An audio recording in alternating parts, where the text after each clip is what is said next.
The prehistory of the United States started with the arrival of Native Americans before 15,000 BC.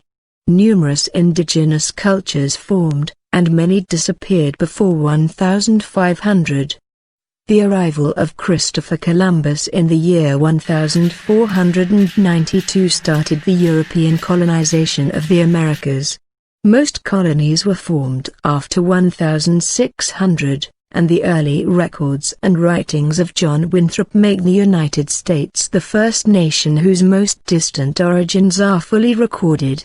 1. By the 1760s, the 13 British colonies contained 2.5 million people along the Atlantic coast east of the Appalachian Mountains.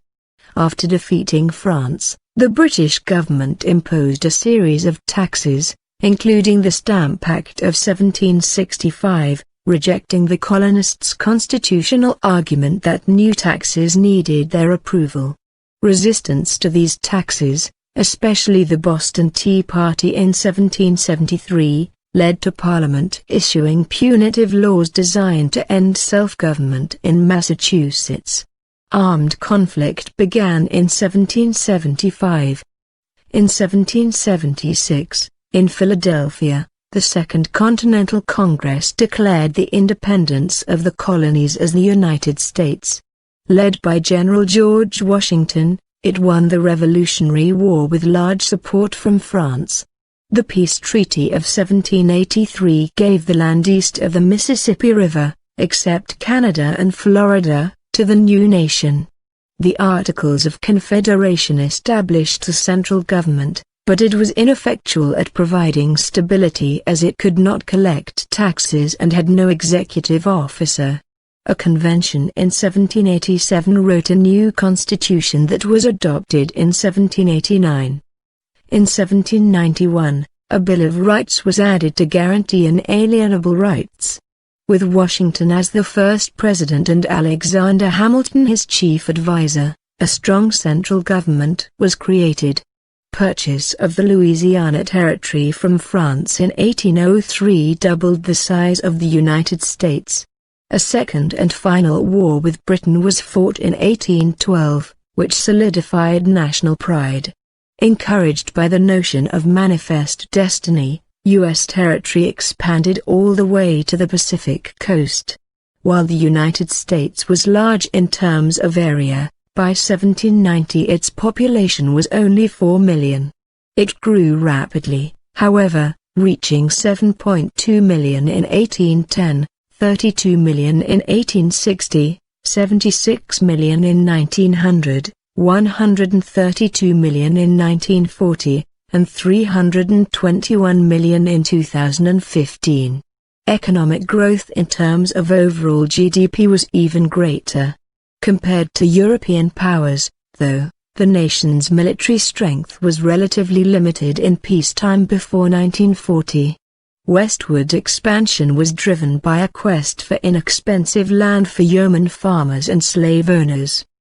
The expansion of slavery was increasingly controversial and fueled political and constitutional battles, which were resolved by compromises. Slavery was abolished in all states north of the Mason-Dixon line by 1804, but the South continued to profit from the institution, mostly from the production of cotton. Republican Abraham Lincoln was elected president in 1860 on a platform of halting the expansion of slavery. 7 Southern slave states rebelled and created the foundation of the Confederacy. Its attack of Fort Sumter against the Union forces there in 1861 started the Civil War. Defeat of the Confederates in 1865 led to the impoverishment of the South and the abolition of slavery.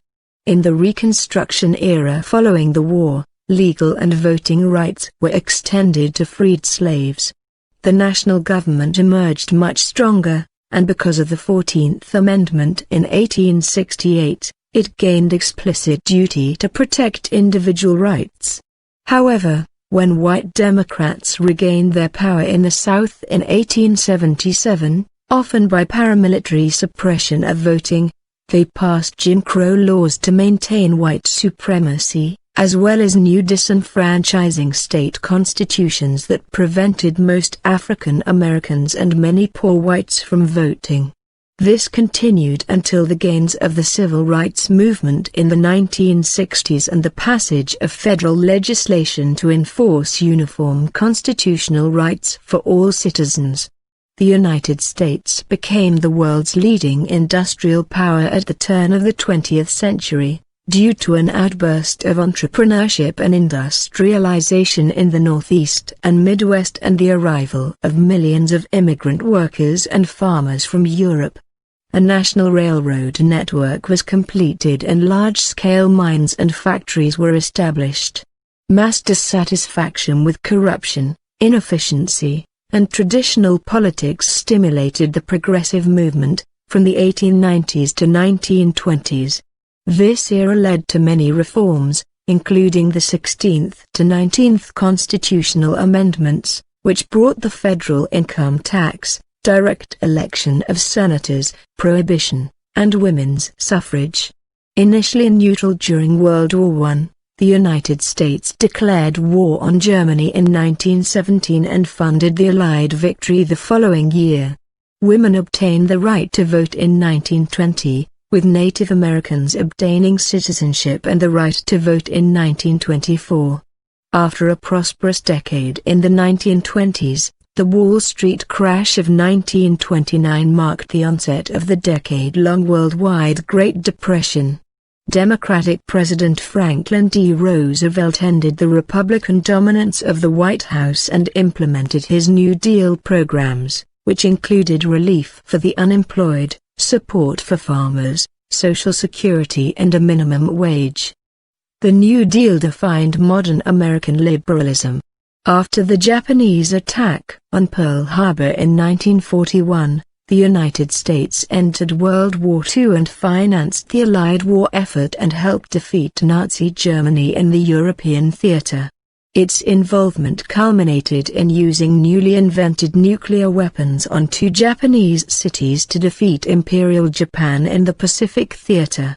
The United States and the Soviet Union emerged as rival superpowers in the aftermath of World War II. During the Cold War, the two countries confronted each other indirectly in the arms race, the space race, proxy wars, and propaganda campaigns. The goal of the United States in this was to stop the spread of communism.